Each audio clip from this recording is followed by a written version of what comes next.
Praise the lord.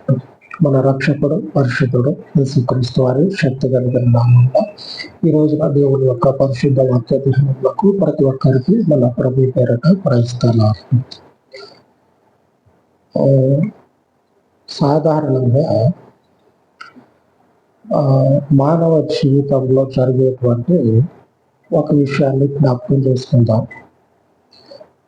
మన మధ్యలోనే జరిగేటువంటి విషయాలు పొద్దున్న లేచిన దగ్గర నుంచి సాయంత్రం వరకు, ఇక అర్ధరాత్రి అపరాత్రి అనేటువంటి తేడా లేకుండా మంచి అనేది మీరు అనుసరించాలి, దాని ప్రకారంగా జీవించాలి, మంచి పేరు తెచ్చుకోవాలి. ఇట్లాగా మనుషులం అన్నాక ఎదుటి వారికి మన జీవితము ఆదర్శంగా ఉండాలి అని ఇట్లాగా మనము చెప్తా ఉంటాం. మనకి కూడా చెప్పినటువంటి పరిస్థితులు ఉన్నాయి.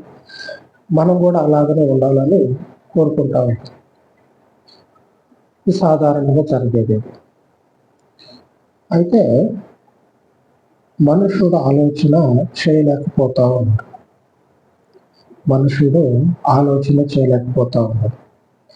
ఎట్లాగంటే ఇప్పుడు నేను ఒక దైవాన్ని ముందు పెట్టుకొని నేను ఇప్పుడైతే ఏమేంటి అయితే చెప్పానో అవన్నీ కూడా నా ఎదుర్కొన్నటువంటి వారికి, నాకు తెలిసినటువంటి వారికి చెప్తా చేస్తూ ఉంటాను. ఇవే పరిస్థితులు నేను దైవంగా పెట్టుకున్నటువంటి యేసు ప్రభు జీవితంలో లేవనుకోండి. నేను దేవునిగా కొలిచేటువంటి యేసు ప్రభు జీవితంలో లేవనుకోండి. మంచి అనేది అలాగనే మంచి జీవితం అనేది యేసు ప్రభు వారు కలిగి లేకుండా దానికి వ్యతిరేకమైనటువంటి జీవితాన్ని కలిగి ఉండడం అనుకోండి. అప్పుడు నేను ఆయనని కొలిచి, ఆయనని ప్రేమించి, ఆయనని నా దేవుడని చెప్పుకోవడంలో నాకు తల తీసేసినట్టు, నాకు అవమానకరంగా ఉంటుంది. అంతే కదా, నాకు అవమానం అది. నేనేమో నలుగురికి ఇట్లాగా మంచి చెప్తామని చూస్తే సరే మంచిదే కదా అని మా నలుగురికి మంచి చెప్పి, నేను నా ఇంట్లోకి వచ్చి నేను కొలిచే దేవుడిని చూస్తే దేవుని జీవితం నేను చెప్పేదానికంటే పూర్తి వ్యతిరేకంగా ఉంది కదా. నేను మనుషుడు అయ్యుండి ఈ రీతిగా మంచిగా ఉండాలి, ఇట్లాగా నాలుగు మంచి మాటలు చెప్పి బ్రతుకుతా ఉన్నా కదా. మరి నేను కొలిచేటువంటి యేసుప్రభు జీవితంలో ఇటువంటి పరిస్థితులు లేవు కదా. నేనెందుకు యేసుప్రభుని కొలవాలి, నేనెందుకు ఆయనను పూజించాలి అనే ఆలోచన నాకు వస్తే అప్పుడు ఆయన్ని నా దైవంగా పెట్టుకుంటాను. తీసి పక్క పడేస్తా, ఎడం చేతితో తీసి పక్క పడేస్తా. యేసు ప్రభు వారు ఆదర్శవంతమైన జీవితాన్ని చూపించారు. అందుకే ఈ రోజున క్రైస్తవునికి, క్రీస్తులో ఉన్నటువంటి వారికి ఒక అతిశయం ఏంటంటే ఆయన లోపము లేనటువంటి దేవుడు. యేసు ప్రభు లోపము లేనటువంటి దేవుడు. ఆమె దేవునికే స్తోత్రం కలుగును కాక. ఆయన ఏలెత్తి చూపించగలిగేటువంటి స్థితిలో లేడు.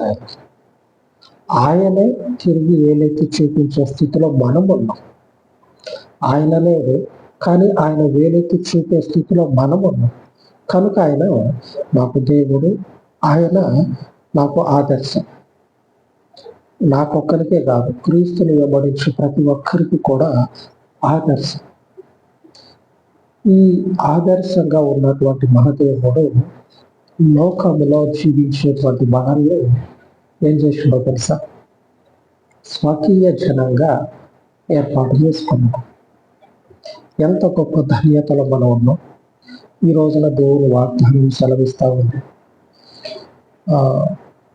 ద్వితీయోపదేశకాండము 14వ అధ్యాయం 2వ వచనం. మరియు యెహోవా భూమి మీదనున్న సమస్త జనములలో విశేషముగా తనకు స్వకీయ జనమగునట్లు నిన్ను ఏర్పరచుకొనెను. యేసు ప్రభు వారు ఏం చేసినంటే తనకు స్వకీయ జనంగా తన సొంత ప్రజలుగా ఉండటం కొరకు ఈ భూమి మీద ఉన్నటువంటి వారిలో నుంచి మనల్ని విశేషముగా ఆయనకి మనల్ని ప్రత్యేకపరచుకున్నాడు. దేవునికి మనల్ని ప్రత్యేకపరచుకున్నాడు. ఎందుకు? అంతటి పరిశుద్ధుడైన దేవుడు లోకంలో నుంచి ఏరి కోరి తనకి స్వకీయ జనంగా సొంత ప్రజలుగా ఉండటం కొరకు ఆయన మనల్ని ఏర్పరచుకొని ఆయన ముందు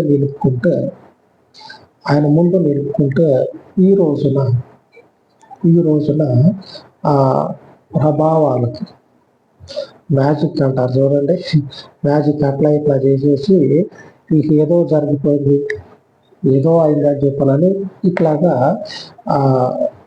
తత్వజ్ఞానం చేత మొన్ననే చెప్పుకున్నాము. ఈ లోకపు తత్వజ్ఞానం చేత మనుషులు మార్చి దేవుని యొక్క సొంత ప్రజలని దేవుని నుంచి వేరు చేస్తా ఉన్నారు. ఈ వేరైపోయినటువంటి వాళ్ళు బయటికి పోయి మంచిగా ఉండాలని చెప్పుకుంటారు, అలాగ బ్రతకాలని చెప్తారు. కానీ వారి జీవితంలో మంచి అనేది ఇసుమంత అయినా కనపడతారు. మంచి అనేది వాళ్ళ జీవితంలో ఇసుమంత అయినా కనపడదు. చివరికి దేవుని ప్రజలను పెడతో పట్టించి వాళ్ళని లాక్కొని తీసుకుపోయినటువంటి వారి జీవితాల్లో అసలే ఉండదు. మన దేవుడు మనుషుడిని జీవింపచేయగలిగిన దేవుడు. ఎలాగో తెలుసా? ఇప్పుడు దాకా చెప్పుకున్నాం కదా, మన జీవితంలో మనం మంచి మాటలే చెప్తాం, ఎదుటోళ్ళకి మంచిగా ఉండాలని చెప్పాలని మంచి మాటలే చెప్తాం. ఆ చెప్పే స్థితిలో దేవుడు ఉండి వినని స్థితిలో ఎవరైతే ఉన్నారో వాళ్ళందరినీ కూడా దేవుడు ఒకనొక గడియలో నశించిపోని అని వారిని చూడకుండా దేవుని స్వకీయ జనంగా ఉన్నటువంటి వారినే దేవుడు సంరక్షించుకున్నాడు.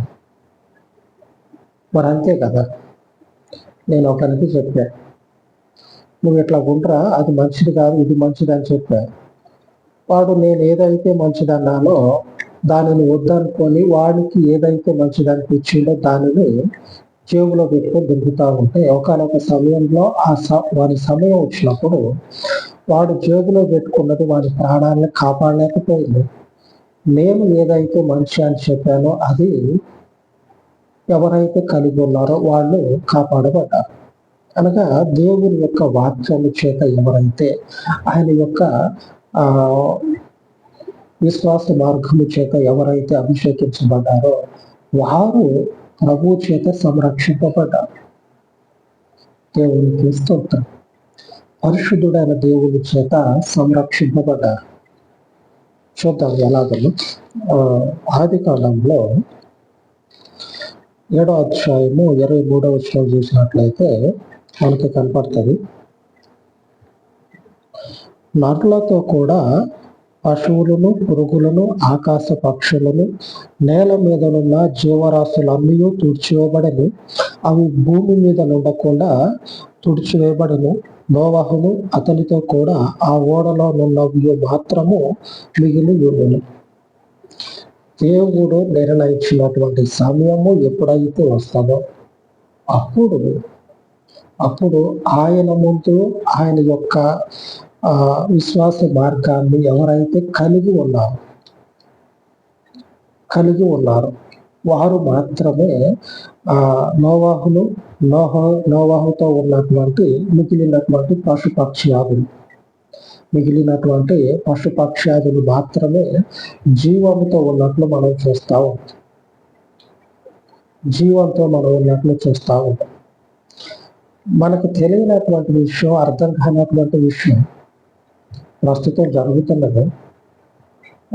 నలుగురికి మంచి చెప్పేటువంటి మన ముందు మనం ఎవరినైతే అనుసరిస్తూ ఉన్నామో వారి జీవితంలో ఆ మంచి అనేది కనపడకపోగా అవలక్షణాలు కనపడతా ఉన్నప్పుడు ఏ రీతిగా మనము మనల్ని ముందున్న వారిని అనుసరించాలి, ఏ రీతిగా అనుసరించాలి? నేను ఒక మనిషికి ఇది మంచి అని చెప్పాను. అదే మంచి నాలో లేనప్పుడు నేను చెప్పినటువంటి మనుషుడు ఆ మంచిని విని నన్ను వెంబడిస్తాడా? వింటాడేమో కానీ నన్ను అయితే వెంబడించాడు. ఎందుకు? నేను చెప్పినటువంటి మంచి అనేది నాలో లేదు కదా. ఆ విన్నవాడు నా వెనక ఎట్లా వస్తుంది? రాదు కదా. ఇప్పుడు అదే జరుగుతూ ఉంది. దేవుడు ఏమంటా ఉండంటే, తనకు స్వకీయ జనంగా ఏర్పాటు చేసుకున్నటువంటి దేవుని ప్రజలు ఆయన యొక్క విశ్వాస మార్గంలో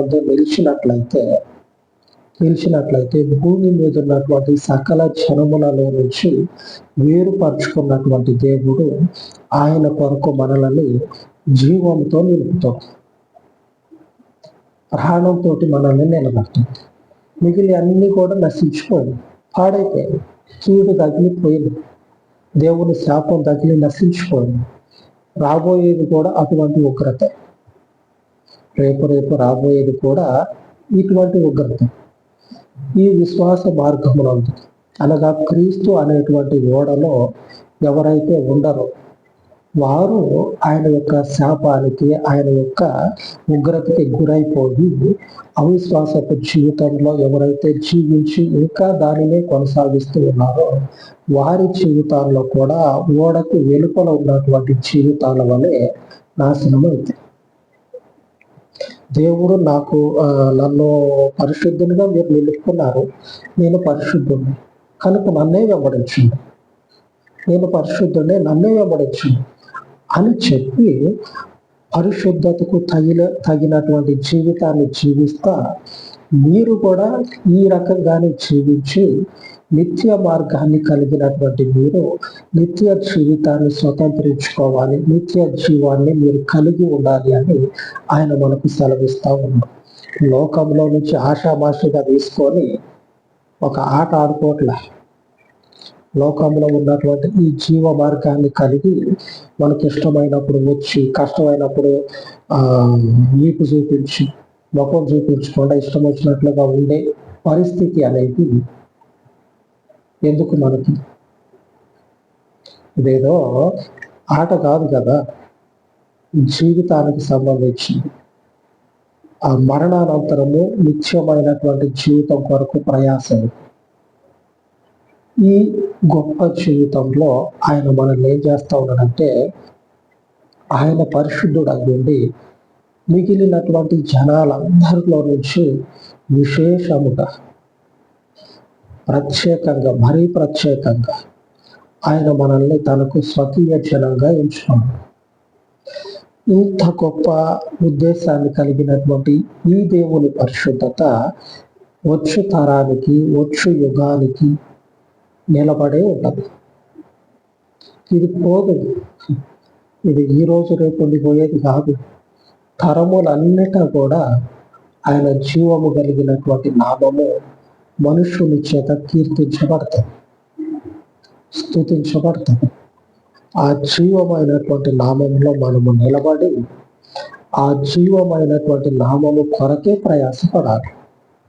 ఎందుకంటే మిగిలినటువంటి మనుషుల వలె మన జీవితాలు నశించే జీవితాలు కావు, నిత్య జీవాన్ని పొందుకునేటువంటి జీవితాలు. ఆ ఓడలో ప్రవేశించినటువంటి వారు ఉన్నారు చూడండి, మిగిలిన ఆ లోకం అంతా కూడా వారి కళ్ళ ముందే మునిగిపోతా ఉంటే అలాగా ఏమి చేయలేని పరిస్థితి చూస్తా ఉన్నారు. అలాగా అంటే లోకం ఇట్లాగా నశించిపోతా ఉందని చెప్పినది వాళ్ళకి అర్థమవుతా ఉంది, తెలిసిపోతా ఉంది. ఆ ఓడలో ఉంది వాళ్ళే, దేవుని యొక్క సంరక్షణలో ఉన్నవారే. వాళ్ళు ఏం చేయలేని పరిస్థితి, వాళ్ళు ఏం చేయలేరు కూడా. చేయాల్సినటువంటి దేవుడే అంతకు మునుపు అన్నీ చేసిండు, ఇప్పుడు కూడా అదే జరిగిస్తూ ఉన్నాం. అనేకులు రక్షణలోనికి రావాలి, రక్షింపబడటం కొరకు ఆ పరిశుద్ధుడైన దేవుని అనేకులు తెలుసుకొని ఆ ప్రభు యొక్క ఆలోచన ఇక మీదటికి కూడా అనేకులు తన స్వకీయ జనంగా ఏర్పరచబడినట్లు ఆయన యొక్క కృప కలిగిన ఆత్మ భూమి యందు గొప్ప కార్యాలను ఆయన ఉద్దేశము జరుగునట్లుగా ఆ ఆత్మ పని చేయను కాక. అలాగా ప్రార్థించుకుందాం, ప్రార్థన చేసుకుందాం.